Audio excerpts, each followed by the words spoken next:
Hello and welcome to another episode of Attacking Third, a CBS Sports soccer podcast. I'm Sandra and Herrera, lead NWSL writer for CBS Sports. Joined today, as always, by my colleague and co-host Lisa Roman, NWSL analyst and broadcaster.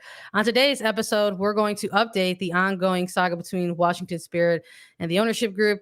But before we get into all that, a quick reminder, you can rate Attacking Third on Apple Podcasts and Spotify. It is so easy. And if you're listening right now on any of those apps that you like, please go and give us a 5-star rating. It truly helps us out here at Attacking Third. Much love, as always, to our listeners. And we have another update to get through. Lisa, we did a Spirit timeline before, and now we have some interesting developments that we're going to go through with all of our listeners. But first, how are you? How are things in your area? Well, Sandra, it's funny you ask how things are in my area. We're recording this, which is fantastic, but we tried to record it maybe 20 minutes ago and my internet crashed. The joys of working from home. There is Yeah, an outage in my area right now, which is gosh. very unfortunate, but thanks to the magic of cell phones and Yep. hotspots and my fantastic fiance offering me his phone while he runs out to the gym during this outage. Yeah, we're here doing this. So I'm using a hotspot. We're recording this episode. We're getting it done. We're creating content. That's right. We'll see how it goes. So if I just randomly disappear, it's because my internet has yet again crashed. So work Shout, from home life. Woo, let's do yes.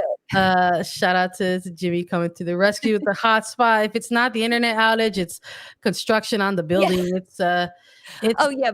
My neighbors upstairs were building like, I don't know, all of their bedroom furniture. So apartment living, work from home. We're keeping it real at listen. Attacking Third. We had a You drill going if for a you don't while, but it stopped. Fingers crossed. listen, if you don't get nothing else from Attacking Third, you get authenticity, baby. That's what we bring to this space. Oh my goodness. We had to have a couple laughs, right? Before we went into this, because it's kind of a serious little bit of an update that we've got with Washington Spirit. We did, several months back, go through a bit of a timeline, right, with Washington Spirit in terms of the things that this franchise was going through off of the pitch, because we were there covering what was happening on the pitch. That team was going through a lot, but had a quick turnaround and made it all the way to a championship finals run and lifted the trophy at the end of the year.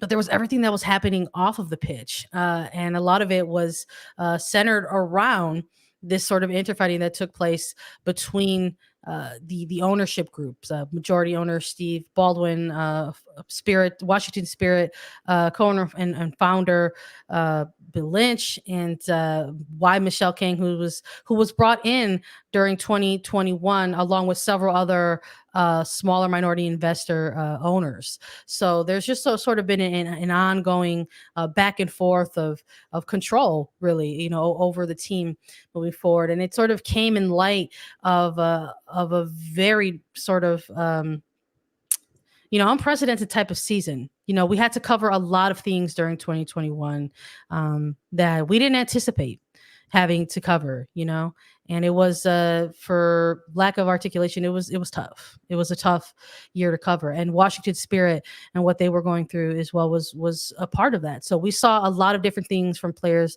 speaking out, advocating for safer environments, advocating against harassment, sexual harassment, all of those things, verbal abuse, and more. And we talked to players throughout the year, and the Spirit were one of these teams that sort of felt like they were having to deal with it, kind of week in and week out a little bit. Not to mention, different bouts with COVID and having to forfeit games and stuff like that. So there was a lot there. And as the off season kicked off, you had this championship squad, right? Mhm. And some question marks of what was going to happen for this team in terms of the franchise, in terms of the ownership, as they went in to 2022. So let's maybe start there. Let's go with a recap of this, and we're going to run through things down for our listeners so that they have the most up to date information. The club during 2021 announced that former head coach Washington Spirit head coach Richie Burke had resigned due to health reasons. This is in August of 2021, and just hours after the resignation, the Washington Post reported that an investigation was underway for Burke's abusive behavior amongst the club and was accused of harassment. The club was then accused of trying to hide that behavior with sort of that initial announcement of his resignation. And it didn't look very pretty, right? It sort of looked like something else was going on behind the scenes, that there was intention to retain Burke and keep Burke in sort of a front office role versus like a full separation. And by October, players had written letters asking Steve Baldwin to sell his stake in the team to partial owner Michele Kang. And there was an ongoing investigation taking place while all of this was occurring, after the reporting from the Washington Post, and sort of, right around the time when the players had released this letter, and other teams and players were demonstrating, doing player demonstrations during games throughout the season. So, at the results of that investigation, it ended up coming out that there was going to be an official and formal separation of Richie Burke from the Washington Spirit and NWSL. That this was based on the investigations, that was someone would not seen fit to basically work with players in NWSL. And there was also further consequences issued to the Spirit, sort of excommunicating them from league governance, not having a place at the NWSL Board of Governors, and ultimately given a little bit of a deadline. And that was sort of kind of cloudy and a little, had some unanswered questions there. A deadline for the club to come back with a response, essentially, to the results of these investigations. And it turns out that the answer was, listen, there is going to be an ongoing search for new ownership in this club, that there is going to be an intention to to go ahead and sell one's shares of the team by a certain time, and that was going to take an extended amount of time. So that was the initial 2-week deadline. Like, hey, here's the answer. The answer is we have to conduct a search to find out, to go and find and seek out new ownership to buy these shares. Although Michele Kang has often been in the forefront during this time between August through the end of 2021 as being someone who wanted to go ahead and be the person to obtain and buy and purchase the majority shares of the Washington Spirit. So since the end of the season, and Sandra, I think before you really keep going, and you're doing fantastic, why Michele Kang wanted to own the team. And it's so important to say that the players and the Washington Spirit fan base wanted Michele Kang to own the team. It's like it was like a unified message almost. Even though the players had put out their own letter, right? Literally stating the person that we trust here is Michele, right? Yes. But even before the players put out this letter, fans, we saw this from fans, Washington Spirit fans, and then sort of echoed throughout different stadiums in the league. We saw these calls for sell the team, Steve, right? During 2021. It was apparent that there was like a shift happening a bit. But at the conclusion of 2021 and now into 2022, there still hasn't been an official announcement for a sale of ownership with this team, Lisa. There hasn't. And as a timeline reminder for everyone, February 1st is when the players report to preseason for the 2022 season. And initially, it was said that there would be a plan in place by the end of 2021 for Baldwin to sell his ownership to someone else.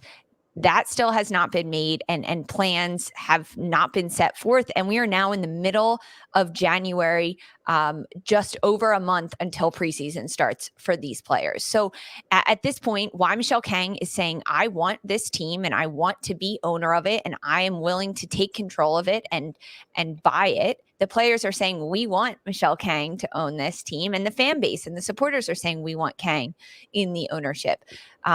Instead of Baldwin selling his part to Kang. He actually tries to blackmail her a little bit. They go back and forth in internal fighting. It really Baldwin just attempting to push Kang out of any deal that is being made and have any control and any ownership of Washington Spirit. And from the outside, it looks like an ownership battle of pettiness, just Baldwin not wanting to sell to Kang and Kang doing whatever she can to make sure she gets ownership. So another name you mentioned earlier in this is Bill Lynch. He is majority owner of the club, and he worked with Baldwin to create a majority ownership of the Washington Spirit. And so with that majority ownership of over 50%, they control really the destiny and the decisions that happen in the voting for the ownership for Washington Spirit. So at this point, Baldwin controlled that. Bill and Baldwin.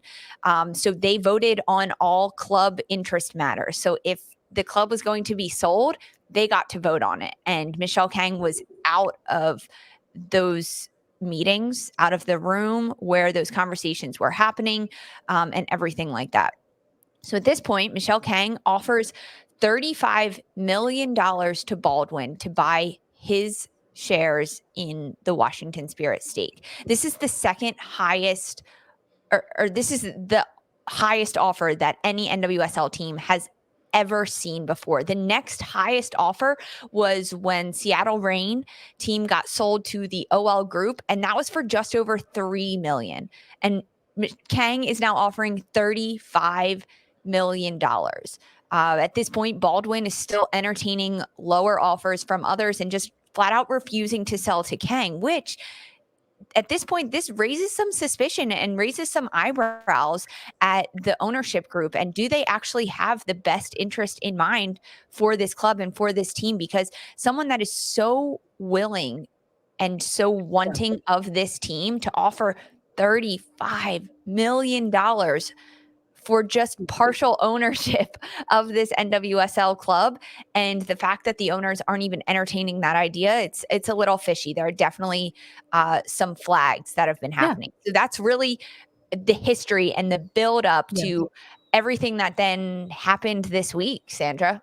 Yeah, it raised a ton of suspicion. You know, even then, that was really what was coming out of maybe even the offseason, alongside any participation in like an expansion draft or the NWSL draft or any type of player movement, right, happening for this franchise. What was also keeping them in the news and in the headlines was what's going to happen next, right? There's this massive offer.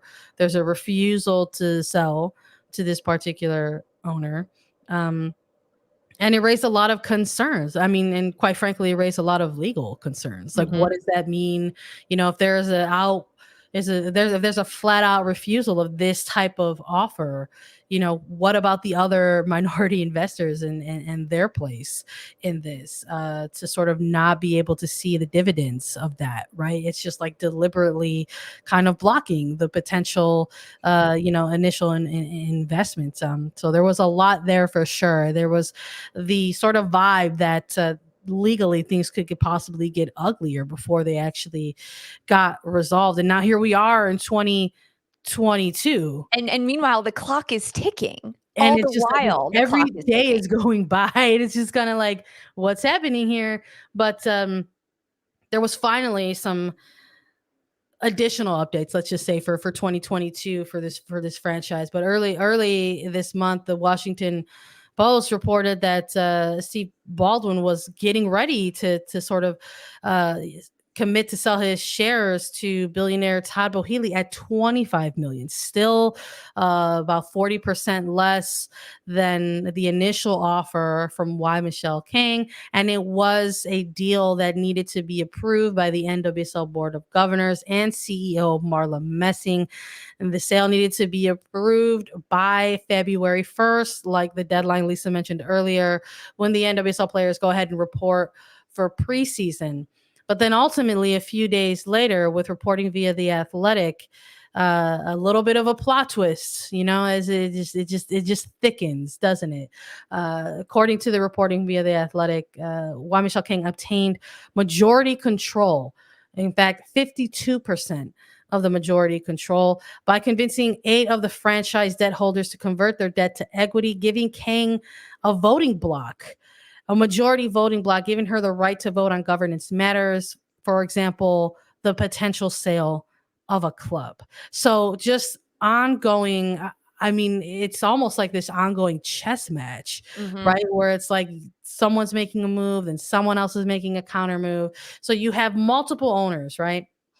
You have Steve Baldwin, majority owner. You have Bill Lynch, the founder. You have why Michele Kang trying to gain ownership. Really, she has emphasized that she wants to be the owner of this club, that she believes in a woman-led, locally led franchise in a way, and she would be able to lead the way to do that. But in reaching out to several other investors, she had to do this in a way to obtain majority control. And the biggest piece to this was Devin Talbot, along with about 7 other minority owners. So Baldwin and Lynch had been working together, obviously, in terms of trying to seek out a deal for this, to sell the shares of this franchise. But it's hitting a major roadblock now that Kang has worked, with Devin Talbot and these other minority owners to essentially gain majority ownership at this time, at least voting control. That's what we're going to talk about. Mm-hmm. Gaining voting control of this club moving forward. And it comes with Devin Talbot as that main piece, with these multiple shares that he ends up selling to Kang in the form of a note. And the other minority owners convincing them to convert their shares of debt into equity, and ultimately like extending this commitment to Kang. And sort of, it's kind of like raising the banner and rallying around this particular owner. So by having sort of wrestled these votes, having wrestled this amount of percentage, at the very least controlling a voting stake that could potentially kill any future sale by way of Baldwin and Lynch. And this was further confirmed in the form of a letter by why Michele Kang to the NWSL Board of Governors, which was ultimately obtained and released through Molly Hensey Clancy of the Washington Post. Sandra, this is a lot of legal talk. It's a lot of business talk. And for me, I'm just a soccer analyst and I like talking soccer and I want the players to be safe, right? So I had to do a lot of research behind what this means, because it's a lot of legal talk that we're discussing here, but I needed to know. And so I did some Googling, I found out some stuff, and I'm going to try to share that with you and our listeners to maybe gain a better understanding of how this is working. Majority owner of the club makes the decisions. They sit with the board of governors, they meet with the other owners of NWSL clubs, and they sit on the board of the NWSL and they make these decisions. That was what was originally taken away from Steve Baldwin earlier in the season when he was no longer allowed to be on the board. So because he owned majority of the team, he was making the decisions as to who to sell to not sell to why Michele Kang for $35 million, to potentially sell to others for $25 million, Todd Bohealy at $25 million. And why Michele Kang was just sitting in the wings waiting for her chance, offering up her money, offering up her services, doing what she can to rally around and gain some ownership and some control of this club to support the players. So because of that, she went to her partners and her friends that are also part ownership and said, if you give me your shares and if you sell to me, I get to own majority of the Washington Spirit. And then I get to make the decisions instead of Steve Baldwin. So because of that, I know you mentioned this, Devin Talbot, he was a huge part of that. And you mentioned he sold his stake in the team in the form of a note. So the form of a note, it's not a letter. I mean, it kind of is. It's a legal IOU. So it's saying that I trust Kang, and she gets to represent my partial ownership of this club, and she gets to be the governing face of my ownership, as well as these 7 other minority owners. They did the same in converting their debt to equity with commitment to Kang. So they said Kang gets to represent us.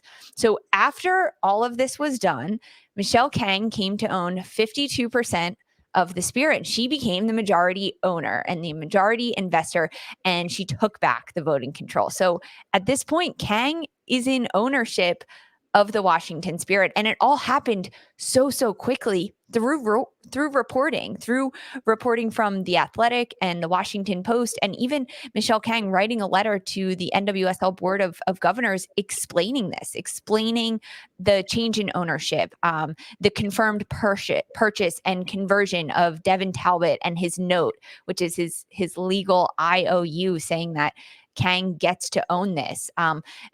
Michele Kang also claimed in that statement and her note that Steve Baldwin, quote, no longer has control of the team or the ability to dictate the teams of any sale. So that is huge, because Michele Kang essentially did this under the table and behind closed doors. And then when all was said and done, she came out and said, stop, Steve Baldwin, you can no longer make any more sales. I'm in charge of what happens with this club now. And we threw out this name, Devin Talbot, out there. So it's interesting to note that he is the one that pushed Michele Kang's stake over the edge into what it claims to be majority ownership of that 52%. He was the biggest piece of that puzzle for Kang.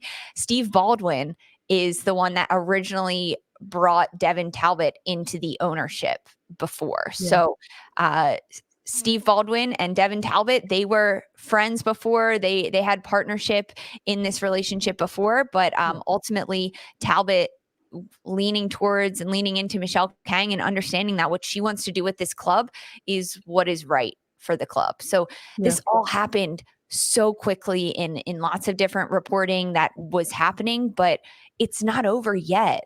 I think that's the craziest part. And now fans are asking, what's next, right? And players, I think even the players at Washington Spirit are saying, so what's next? Yeah, absolutely. It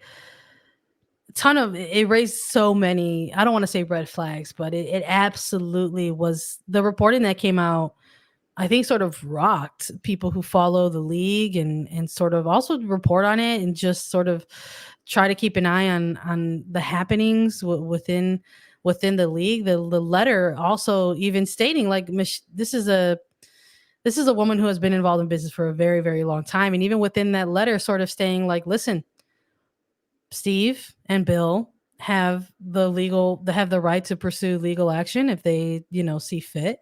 And this is someone who understands that, like, listen, this can get kind of ugly in terms of, the legalities of things moving forward. But even in having that knowledge, wanting to show and sort of be able to obtain and have a path to ownership and stake in this club. And in terms of what's next, I mean, we're paying attention to the calendar, right? We're maybe about 2 weeks or so out from preseason. And the reporting that's coming out of this situation is not slowing down. The most recent reporting, based on everything that has currently occurred, sources via The Athletic and reporting via The Athletic are just sort of stating that the initial sort of agreement or sort of ongoing exclusive negotiating that was taking place between Lynch, between Baldwin, and between Todd Bohini for the $25 million deal with an ownership group to come in and sort of take control of the Washington Spirit, are now stating that they are no longer interested in pursuing an ownership stake in the Washington Spirit. So billionaire Todd Boehly, who was leading this $25 million bid, he's a co-owner of the Los Angeles Dodgers, Lakers, Sparks, has a huge sort of foothold in other sporting areas, and was leading an ownership group with this $25 million bid, and just sort of said, listen, we are no longer interested. There's just, we kind of deeply misgauged and misunderstood the lingering interfighting that was taking place between the ownership group for this franchise.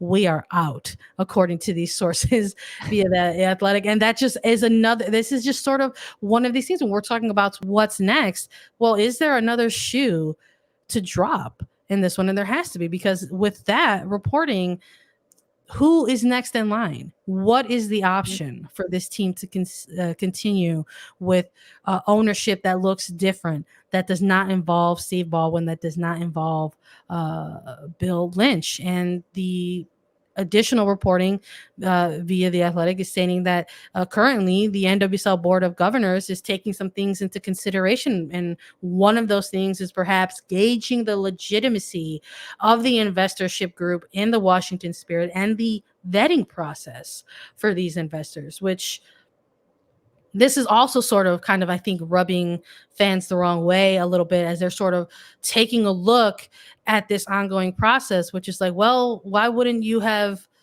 raised those flags when these investors were brought in initially? Right? Why now at the tail end, as there is a new season that is approaching? So that, in terms of what's next, it's just, is there going to be something else that drops? You have to imagine that what comes next is either the sale of the team in some capacity to Kang, or more legal battles that will sort of end up taking over the Washington Spirit.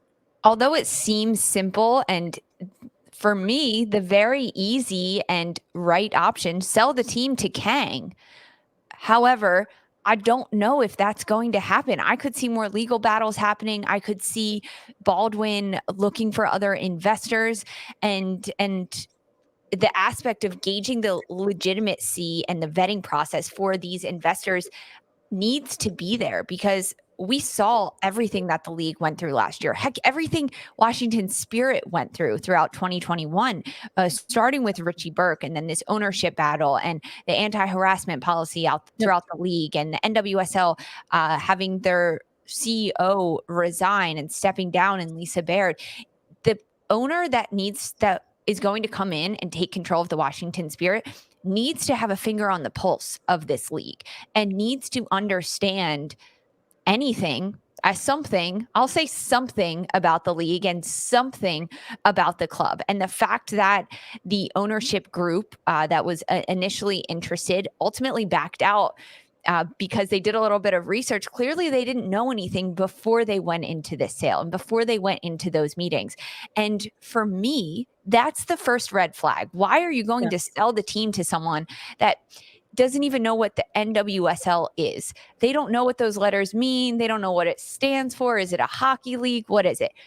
That's unacceptable in my book. There are people out there, why Michele Kang, that know what the NWSL is, know what the Washington Spirit is, know what the club is, knows who the players are, has actually met with them and talked with them. The players approve of Kang.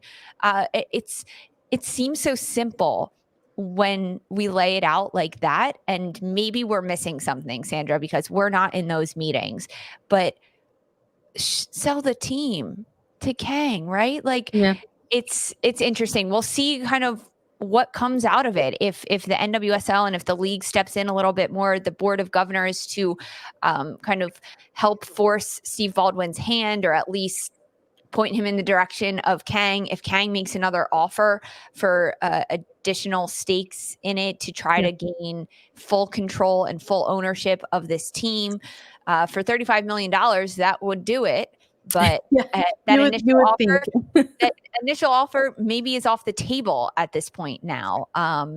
We'll see. There's so many moving parts and moving updates to this. And the other shoe, I think there is one. It's just a matter of what it is and when it's going to drop.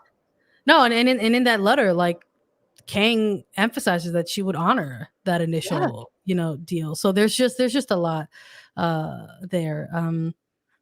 Pride and ego will often kill the most sincere ambitions and potential, and it's sort of sad to sort of maybe wonder if that's part of this ongoing situation that's happening for the franchise right now. It's you really hate to see it. I hate to sort of just limit it to that into one sentence, but it's there's no better way to sort of kind of surmise all that. It's really unfortunate that it's sort of coming to this, and um imagining that it's getting so much more heated as that February 1st deadline kind of approaches. Especially when the not only is there an interested bid, it's a high bid, right? Mhm. It's a bid that has the backing of the players, quite frankly. Um, and this is a hefty sum of money, and we're talking about owners in terms of Baldwin specifically, who had mentioned in the past that there are full intentions to donate any shares of this sale to Washington soccer charities. So you would be further limiting those donations as well. It's just you leave very little in the assumptions of people, right? To sort of go ahead and assume otherwise, basically. So that's where we're at as of right now. I'm assuming we're going to have to hop back on one of these, Lisa, and continue to follow and update what's going on with Washington Spirit. And we will. But in the meantime, we want to thank everybody for listening. As always, if you've enjoyed what you heard, please follow us on Twitter at Attacking Third.